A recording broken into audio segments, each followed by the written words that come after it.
प्यारे बच्चों, सुप्रभात। आज हम पढ़ेंगे नमक। नमक विस्थापन या विस्थापित, जो बंटवारे के समय विस्थापित जिंदगियां, काफ़ी लोग विस्थापित हुए इधर से उधर और उधर से इधर, तो उनके जो मनोभाव अपने मातृभूमि के प्रति है, उसी को आधार बनाकर यह कहानी लिखी गई है और बड़े मार्मिक ढंग से उसको प्रस्तुत किया गया है। उन सिख बीबी को देखकर साफिया हैरान रह गई थी। किस कदर वह उसकी माँ से मिलती थी। वही भारी भरकम जिस्म, छोटी छोटी चमकदार आँखें जिनमें नेकी, मोहब्बत और रहमदिली की रोशनी जगमगाया करती थी। चेहरा जैसे कोई खुली हुई किताब, वैसा ही सफ़ेद बारीक मलमल का दुपट्टा जैसा उसकी अम्मा मुहर्रम में ओढ़ा करती थी। जब साफिया ने कई बार उनकी तरफ मोहब्बत से देखा तो उन्होंने भी उसके बारे में घर की बहू से पूछा। उन्हें बताया गया कि ये मुसलमान हैं, कल ही सुबह लाहौर जा रही हैं अपने भाइयों से मिलने, जिन्हें उन्होंने कई साल से नहीं देखा। लाहौर का नाम सुनकर वे उठकर साफिया के पास आ बैठी और उसे बताने लगी कि उनका लाहौर कितना प्यारा शहर है, वहाँ के लोग कैसे खूबसूरत होते हैं, उम्दा खाने और नफीस कपड़ों के शौकीन, सैर सपाटे के रसिया, जिंदा दिली की तस्वीर।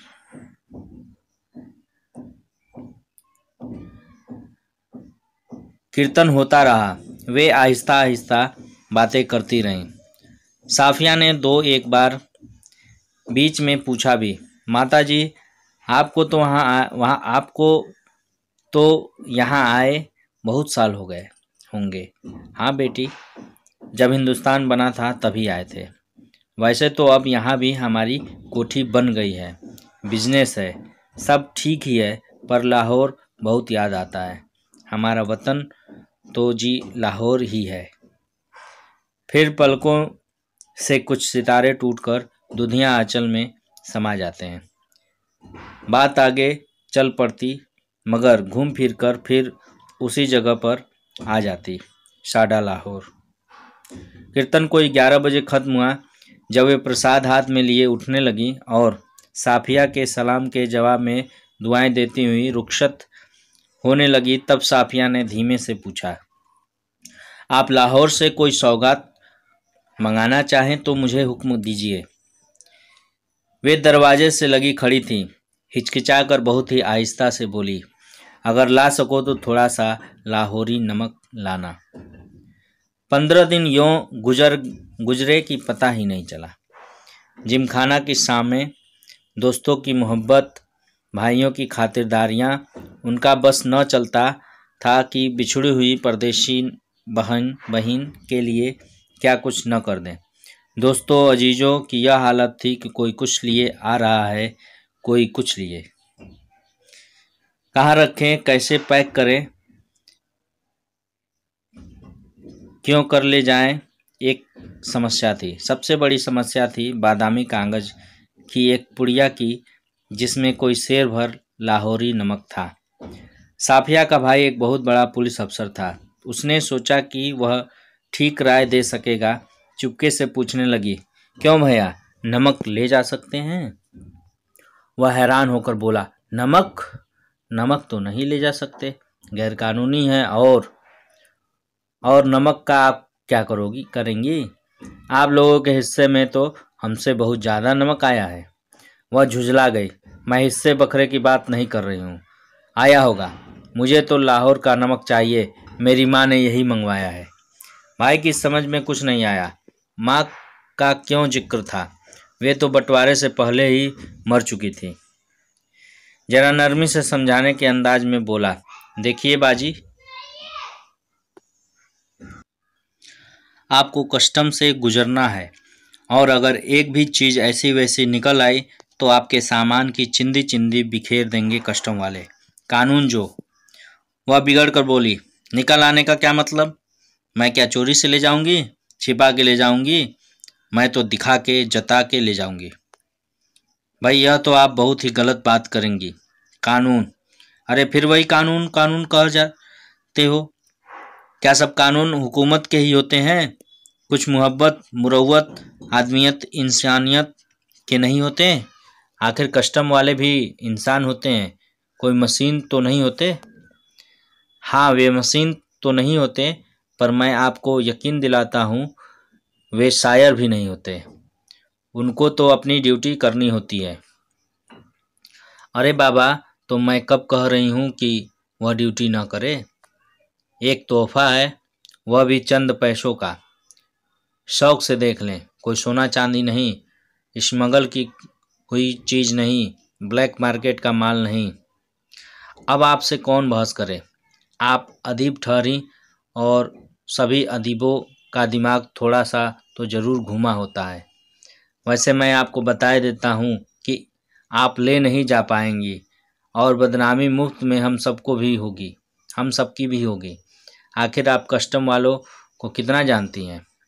उसने गुस्से से जवाब दिया, कस्टम वालों को जाने या न जाने, पर हम इंसानों को थोड़ा सा ज़रूर जानते हैं। और रही दिमाग की बात, तो अगर सभी लोगों का दिमाग हम अदीबों की तरह घुमा हुआ होता तो यह दुनिया कुछ बेहतर ही जगह की होती,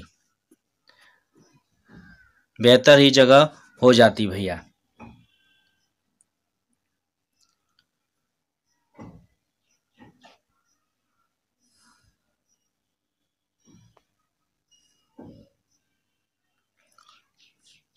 मारे गुस्से के उसकी आंखों से आंसू बहने लगे। उसका भाई सिर हिलाकर चुप हो गया। अगले रोज 2 बजे दिन को उसे रवाना होना था। सुबह के लिए बहुत व्यस्त कार्यक्रम बन चुका था, इसलिए उसे सारी पैकिंग रात ही को करनी थी। कमरे का दरवाज़ा अंदर से बंद करके वह सामान बांधने लगी। इधर उधर फैली हुई चीज़ें धीरे धीरे सिमट कर सूटकेस और बिस्तरबंद में चली गई। सिर्फ 2 चीज़ें रह गई। एक तो वह छोटी सी टोकरी जिसमें कीनू थे, एक दोस्त का तोहफा, संतरे और माल्टे को मिलाकर पैदा किया गया फल, माल्टे की तरह रंगीन और मीठा, संतरे की तरह नाजुक, और दूसरी थी वह नमक की पुड़िया। अब तक साफिया का गुस्सा उतर चुका था। भावना के स्थान पर बुद्धि धीरे धीरे उस पर हावी हो रही थी। नमक की पुड़िया ले तो जानी है, पर कैसे? अच्छा, अगर इसे हाथ में ले तो कस्टम वालों के सामने सबसे पहले इसी को रख दे, लेकिन अगर कस्टम वालों ने न जाने दिया तो मजबूरी है, छोड़ देंगे। लेकिन फिर उस वायदे का क्या होगा जो हमने अपनी माँ से किया था? हम अपने को शायद कहते हैं, फिर वायदा करके झुटलाने के क्या मायने? जान देकर भी वायदा पूरा करना होगा, मगर कैसे? अच्छा, अगर इसे कीनुओं की टोकरी में सबसे नीचे रख लिया जाए तो इतने कीनुओं के ढेर में भला कौन उसे देखेगा? और अगर देख लिया, नहीं जी, फलों की टोकरियां तो आते वक्त भी किसी की नहीं देखी गई जा रही थी।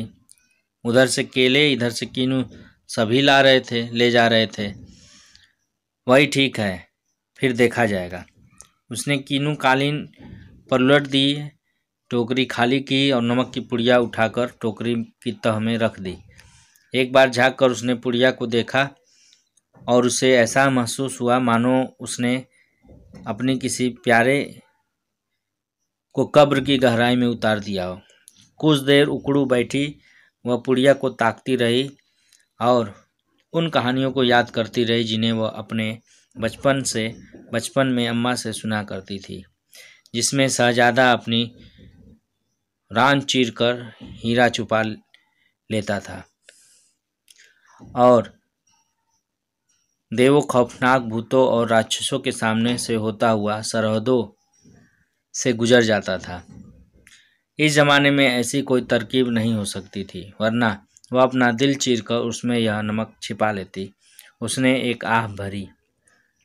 फिर वो कीनुओं को एक एक कर टोकरी में रखने लगी, पुड़िया के इधर उधर, आसपास और फिर ऊपर। यहाँ तक कि वह बिल्कुल छिप गई। आश्वस्त होकर उसने हाथ झाड़े, सूटकेस पलंग के नीचे खिसकाया, टोकरी उठाकर पलंग के सिरहाने रखी और लेटकर दोहर ओढ़ ली। रात को तकरीबन 1:30 बजे थे। मार्च की सुहानी हवा खिड़की की जाली से आ रही थी। बाहर चांदनी साफ और ठंडी थी। खिड़की के करीब लगा चंपा का एक घना दरख्त सामने की दीवार पर पत्तियों के अश्क लहरा रहा था। कभी किसी तरफ से किसी की दबी हुई खांसी की आहट, दूर से किसी कुत्ते के भौंकने या रोने की आवाज़, चौकीदार की सीटी और फिर सन्नाटा। यह पाकिस्तान था। यहाँ उसके 3 सगे भाई थे। बेशुमार चाहने वाले दोस्त थे। बाप की कब्र थी। नन्हे नन्हे भतीजे भतीजियाँ थीं जो उससे बड़ी मासूमियत से पूछते, फूफी जान आप हिंदुस्तान में क्यों रहती हैं, जहाँ हम लोग नहीं आ सकते। उन सबके और साफिया के बीच में एक सरहद थी और बहुत ही नोकदार लोहे की छड़ों का जंगला जो कस्टम कहलाता था। कल वह लाहौर से चली जाएगी। हो सकता है साल भर बाद फिर आए। 1 साल से पहले तो वह आ भी नहीं सकती थी और यह भी हो सकता था कि अब वह कभी न आ सके। उसकी आंखें आहिस्ता आहिस्ता बंद होने लगी। फिर उसे एक सफ़ेद दुपट्टे का दुधिया आंचल लहराता दिखाई देने लगा, जिस पर यहाँ वहाँ सितारे झिलमिला रहे थे। हमें वहाँ से आए तो बहुत दिन हो गए। यहाँ हमारी कोठी भी है, बिजनेस भी है। हम यहाँ बस भी गए हैं, पर हमारा वतन तो जो लाहौर ही है। फिर दिखा इकबाल का मकबरा, लाहौर का किला, किले के पीछे डूबते हुए सूर्य की नारंगी किरणें, आसपास से फैलता उभरता अंधेरा, उस रंगीन अंधेरे में बहती हुई नरम हवा, उस हवा में रची हुई मौलसरी की खुशबू और मकबरे की सीढ़ियों पर बैठे हुए 2 इंसान, सिर झुकाए, चुपचाप, उदास, जैसे 2 बेजान परछाइयाँ। तुम तो कल चली जाओगी। हाँ, अब कब आओगी मालूम नहीं, शायद अगले साल, शायद कभी नहीं। अचानक उसकी आंखें खुल गई। शायद उसने मकबरे की सीढ़ियों के नीचे लगी धूप से एक पत्ती तोड़ी थी जिस पर ठंडी ओस जमनी शुरू हो गई थी। हुआ यह था कि नींद में करवट लेते हुए उसका हाथ किनुओं से लबालब भरी टोकरी में पर जा पड़ा था। रसीले ठंडे किनु जिनको देते वक्त उसके दोस्त ने कहा था, यह हिंदुस्तान पाकिस्तान की एकता की मेवा है। साफिया फर्स्ट क्लास की वेटिंग रूम में बैठी थी। दिल्ली तक का किराया उसके भाई ने दिया था। वह हाथ में टिकट दबाए वेटिंग रूम के बाहर प्लेटफार्म पर टहल रहा था। वह अंदर बैठी चाय की प्याली हाथ में लिए किनुओं की टोकरी पर निगाहें जमाए यह सोच रही थी कि आसपास इधर उधर इतने लोग हैं, लेकिन सिर्फ वही जानती है कि टोकरी की तह में किनुओं के नीचे नमक की पुड़िया है।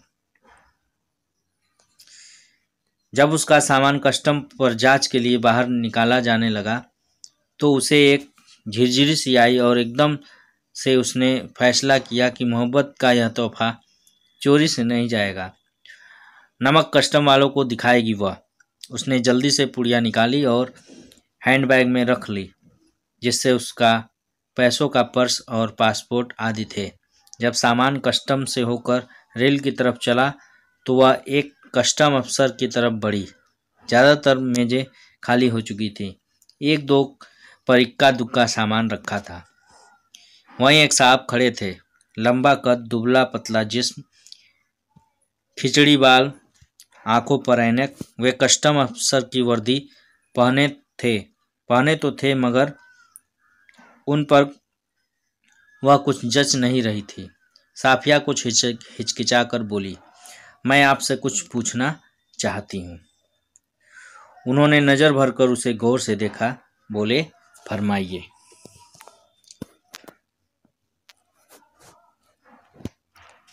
आगे हम अगले वीडियो में पढ़ेंगे। तब तक के लिए धन्यवाद।